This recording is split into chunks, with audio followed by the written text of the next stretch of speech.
நேற்று கிருஷாக்கு sports day இருந்தது. அதனால் அவள் ஏர்லியாகவே கிளம்பிட்டா. அவளுக்கு ஒரு 10 o'clock சாப்பிட்ற மாதிரி சாண்ட்விச் தான் செஞ்சு கொடுத்துருந்தேன். அதுக்கு ஒரு கடாயில் கொஞ்சமாக எண்ணெய் விட்டுட்டு பொடியாக நறுக்கின பூண்டு போட்டு வதக்கிட்டு, அப்புறம் வெங்காயம், தக்காளி, உப்பு, மிளகாய்த்தூள் எல்லாத்தையும் போட்டு வதக்கிட்டு, அதில் உங்களுக்கு என்ன வெஜிடபிள்ஸ் வேணுமோ ஆட் பண்ணிக்கோங்க. நான் இன்றைக்கி குடமிளகாவும் கேரட்டும் துருவி எடுத்திருக்கேன்.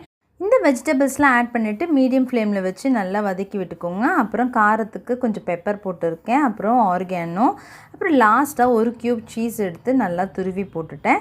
இது எல்லாத்தையும் ஒரு பெரட்டினீங்கன்னா அந்த சீஸ் நல்லா மெல்ட் ஆகிடும். அப்படியே அடுப்பு ஆஃப் பண்ணிட வேண்டியது தான். அப்புறம் ஒரு தோசைக்கல்லில் கொஞ்சமாக பட்டர் போட்டுட்டு, நான் நேற்று ப்ரௌன் ப்ரெட் தான் கொடுத்துருந்தேன். அதை லேசாக டோஸ்ட் பண்ணிவிட்டு, அதுக்கப்புறம் மேலே நம்ம செஞ்சு வச்சுருக்க மசாலாவை ஃபில் பண்ணிவிட்டு டோஸ்ட் பண்ணிட்டா நம்ம சாண்ட்விச் சூப்பராக ரெடி ஆகிடும். அதை அவளுக்கு லஞ்ச் பாக்ஸுக்கு கட்டி கொடுத்துட்டு அவளும் ஒரு 7:30 போல் கிளம்பிட்டா. இப்படிக்கு அன்புடன் லதா.